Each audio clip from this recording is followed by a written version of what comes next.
Hey guys, welcome back to another video of my 30-day series. And today we are going to, and I'm Demi, in case you guys are not sure who I am. And I am a spiritual life coach. And so, with that being said, the topic of the day is, why are we waiting to feel good? Why are we waiting to feel good? The reason why you are tired, you are sluggish, and just not motivated is simply because you are deciding not to feel good now. You're deciding to only feel good when things are perfect. And I had to come to this realization, and it was a very painful one for me. So I'm not going to say that it's easy, but I am going to say that it is a choice. And when you are dealing with, depression, anxiety, and things of that nature, that's an example of you just deciding not to feel good now. And so if you are, hanging on to things, I was hanging on to things once upon a time before. So again, I get it. And be graceful with yourself. But I will say that it is very important that you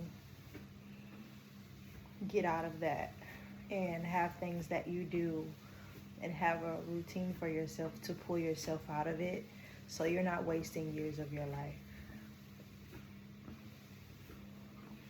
Because it is very easy to waste years of your life. Everyone does it. It's a very common thing. So, let's talk about my experience with this. So just having zero motivation when it comes to, say I'm working and the only thing that I am doing, well, this is something I actually did do. I had a job, and when I would go to this job, I would just go to the job, come home, scroll, do nothing, go to sleep. And do the same thing over and over and over again and be sad. And that is not living your life. I had to learn how to make more time for things that I desired, so I can, because the job that I was doing at the time, for me, it wasn't something that I was necessarily passionate about. It just helped me get through college. It helped me, get through the times and, survival. It was something I just did for survival. And when you don't have anything outside of that, it can create more of depression, anxiety, just not feeling good, tired, and things of that nature. And so what I did to break that cycle from my life is to try to focus on things that are more meaningful to me, like this channel, journaling, listening to my favorite playlist, or creating a playlist for myself whenever I knew that I was feeling, going to slip into some type of moment out of nowhere. Or I would just sit with the emotion to see what it is, but I'm not really into that anymore. I'm more of just like, okay, how can we feel good right now? Because I used to be the type of person, and this was last month, so I used to be the type of person, because I shift very quickly, and you'll see it across my pages. I keep posting because I'm just, once I get something, I just get it, and I'm ready to move on to the next thing. And so, back to last month. Last month, I worked a lot of inner work, a lot of journaling, just sitting with every emotion, every trigger that I could catch. I sat with it, and I just got obsessed with just like catching the triggers and just like processing them and seeing how like my life would change and like my dynamic would change with others. And it can be very exciting, but it's important that you don't get stuck there because that creates a whole new level of nothingness and depression and anxiety that I didn't really realize. And you don't really get to do the true inner work, which is embodying it. Like, what's the other phrase that most people use? It is called practice what you preach. There you go. Embodiment is the same as practice what you preach. So if you guys hear me say embodiment, practice what you preach, I guess I'll try to use that a little bit more since most people resonate with that.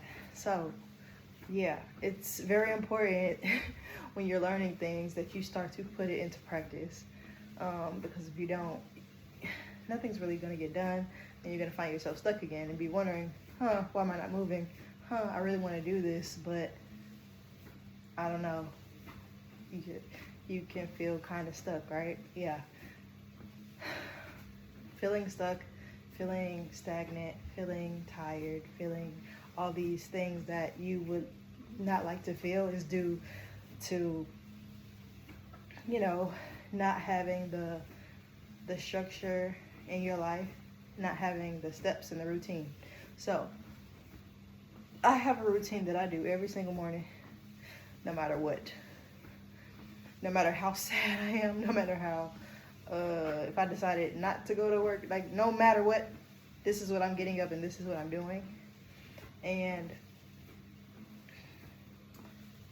it has been amazing because it's helped stabilize my mood because I already know what's coming next. I don't have to, it helped me, just the decisions were already made. It was already a habit, so I didn't have to think about it. I just got up and I did it. My emotions didn't have time to try to confuse me. And so this is why it's very important to have a schedule, not to be like, like this, and this, but yeah. Schedule is very important. Now, you don't have to have like a super tight schedule to the minute, but it's just something that you do every day around a certain time frame that is just for you. Because you can have children, you can have hope. You need to have a routine in there that's something for you in the morning and at night. I don't care if it's 2 minutes, 3, 5 minutes, something.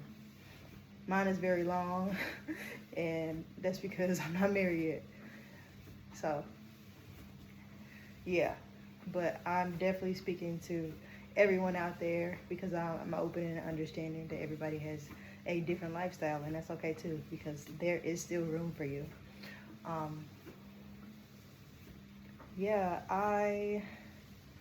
That was a major part that whipped me back into shape. And when I created like the list for whenever I feel myself feeling down or just feeling some type of way or feeling lazy or feeling whatever, which lazy is not really, I feel that women and people in general, we're allowed to rest for a certain point. I think that's okay. But it's just the extended version that's when it becomes a issue, because it's like we don't have the structure in our lives like we're supposed to be creating. We're supposed to be creating.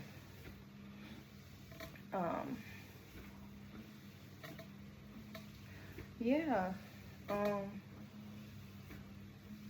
But that definitely helped me a lot. The things that I do, I have a longer list. I know I talked about journaling and music, but I have a vibration plate. If you don't know what it is, just look it up. I don't really know how to explain what it is, but it's like a device, and you stand on it and it shakes. It's really good for like regulating yourself, calming you down, and your lymphatic system. A bunch of things. You can look it up. But it's been very useful for me. This It's part of my feel good now. And so I try to integrate it in every part of my life. Every single part. Because it keeps me regulated. And it makes sure that I'm in a certain energy. So, yeah. Other things that I do, I also have a crystal mat that I use that is very beneficial. Oh, gosh. It is amazing.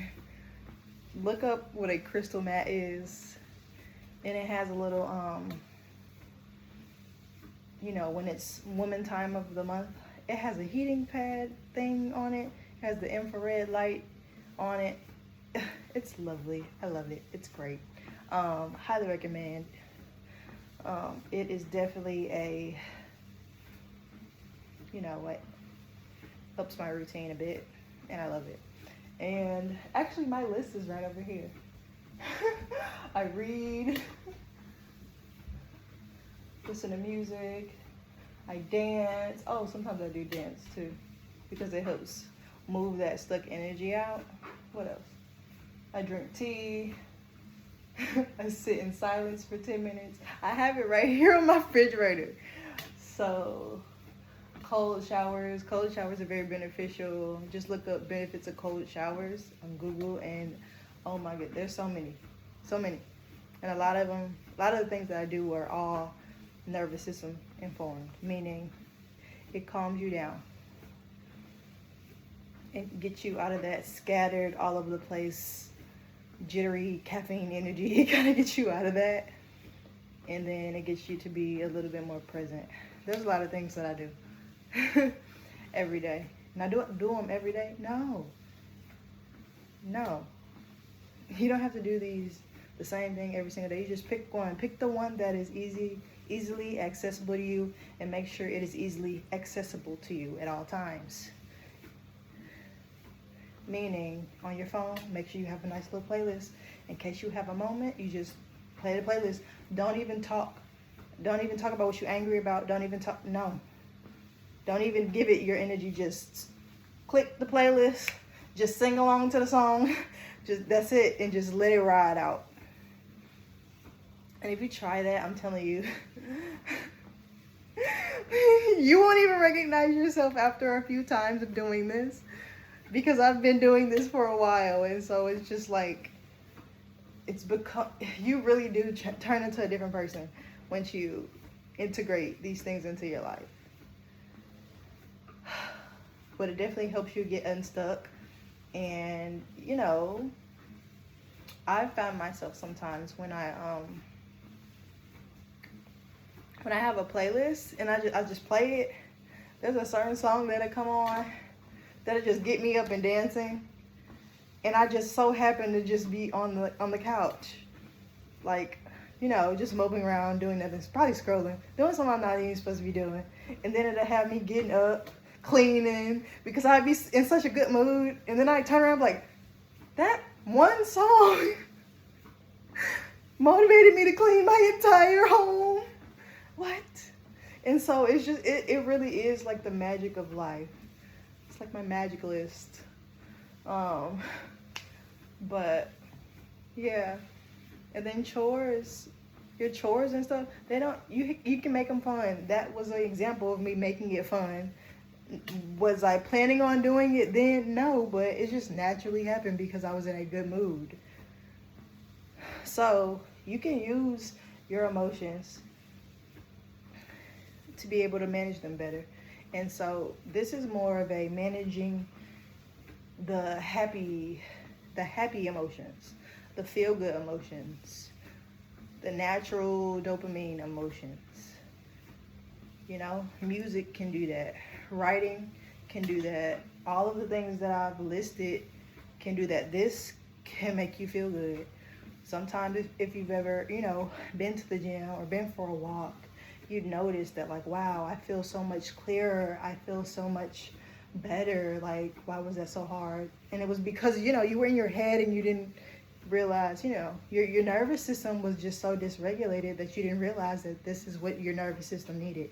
This is what your body needed. And so it's best that you just do what your body needs, or else, because it can turn into a lot of different issues like anxiety, depression, all of these different sicknesses and illnesses. Most of them are due to emotional things, like even the bad ones. And y'all know what I'm talking about. Some of them start with a C.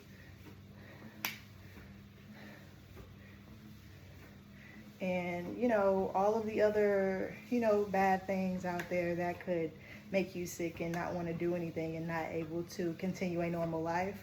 Most of those things, not all. And, you know, if you got some issues going on, go see your, you know, your MD, your doctor, things of that nature. But I'm just saying, and the only reason why I say that and I'm confident about that is because when I've healed certain emotions within myself, there were certain things that just didn't exist anymore.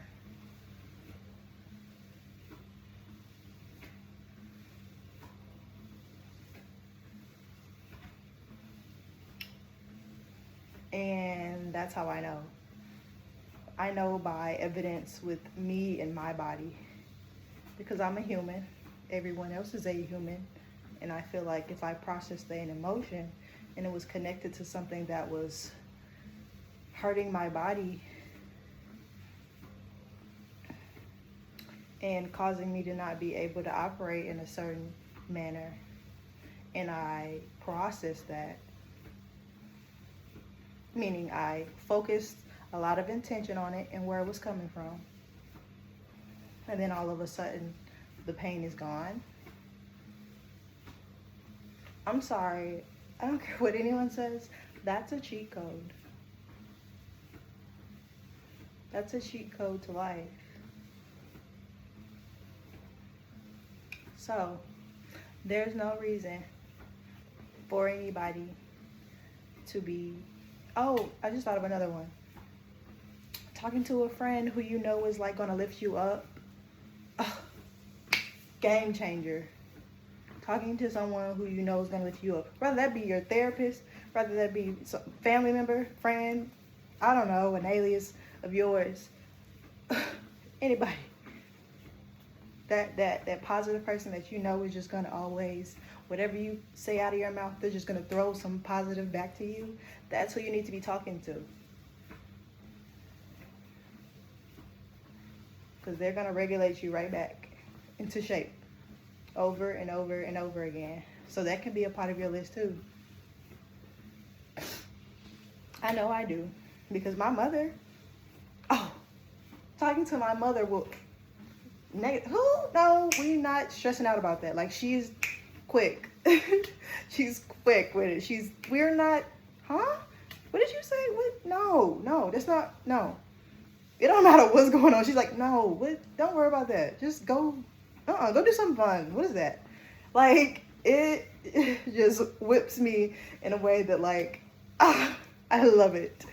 Love it, love it, love it. And another really good thing that I will share with you guys, because it is the relationship with my parents. When I processed my past trauma with my parents, my relationships with them got better. Like, hands down. Hands down. I think earlier I told y'all I cut the mom side of the family off and stuff like that. And I like cut family members off and stuff, you know, figuring out life, where I end and where they began, whatever, adulting, you know, things that just happen. And, you know, I processed those things that, you know, that just like happened. And it was like things that I processed, and it was using, it's an EMDR. My therapist, we work with using EMDR, and we processed a memory of when I was like in the womb, and like my parents were like arguing and stuff, and long story short, we processed that. We saw that, like, you know, it had nothing to do with me. I felt that way because of my mother, and she wasn't feeling well, and, you know, she was feeling unworthy and all that stuff. And so we cleared all that. Once we cleared all that, when I say me and my mom and my dad were locked in like this, like, and I feel so supported and loved and cared for. And when this work is so important. This work is so important. This work is so important. This work is so important. And I'm not going to stop talking about it. By the way, if you guys like this video, please like it, so to support me, and as well as, you know, so the message can be spread amongst others on YouTube. Yeah. But like I said, it is such a beautiful thing, the things that I've changed in my life. And it is real permanent. It is not something that you have to go back and do again and no, it's like you go to it and you zoom out and you look and see what actually happened here, what emotions belong to who, and see why they're there. And we did like a whole, you know, it's a process. And it's the process. The process is just forgiveness, honestly. Like, do you see what your father did? Forgive. Do you see what your mother did? Forgive. They were just doing the best that they could at the time. And that is not your fault. And then you forgive yourself. And then, boom. And when I tell you, like, the relationship with my parents is like the most perfect thing on the planet now. So, yeah, the work that I've done is true and it's real. And if you would like to book a call with me, you can. The link, well, actually, I have my email. You can send me an email. Tell me your situation. I'll let you know the pricing and things of all that nature. And we can start from there. And, yeah. So, follow if you haven't followed already. Share, subscribe, turn the notifications on, because there will be a video coming every single day. So, yeah. Bye.